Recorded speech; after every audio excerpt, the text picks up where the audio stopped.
మందే, పలాస మందే, ఆంధ్ర రాష్ట్రం కూడా మందే. ఈ రోజు ఇక్కడున్న వైఎస్ఆర్పీ నాయకులకు ఒక హెచ్చరిక, రాజకీయాన్ని రాజకీయంగా చేస్తే రేపు ఉదయం మీరు ఓడాక కూడా ఈ పలాసలో మాలాగా ధైర్యంగా తిరగగలరు.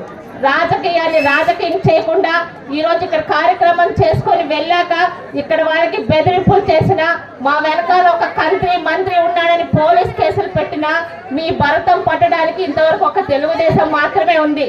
ఈ రోజు అగ్నికి ఆజ్యం తోడైనట్టు ఒక పక్క తెలుగుదేశం, ఒక పక్క జనసేన, ముందు పోయా వెనక నుయ్యా తాట తీసి వదిలిపడతారు. పోలీస్ కేసులన్నా భయపడేది లేదు, మీ మంత్రికి భయపడేది లేదు. దయచేసి ఒళ్ళు నోరు దగ్గర పెట్టుకొని మీ పని మూడు నెలల్లో అయిపోతుంది. సర్దుకుంటారా, నోరు మూసుకొని గౌరవంగా ఇక్కడే ఉంటారా మీరు డిసైడ్ చేసుకొని. ఏ అక్క చెల్లెల జోలికి వెళ్ళినా, ఏ అన్న తమ్ముడు జోలికి వెళ్ళినా పలాస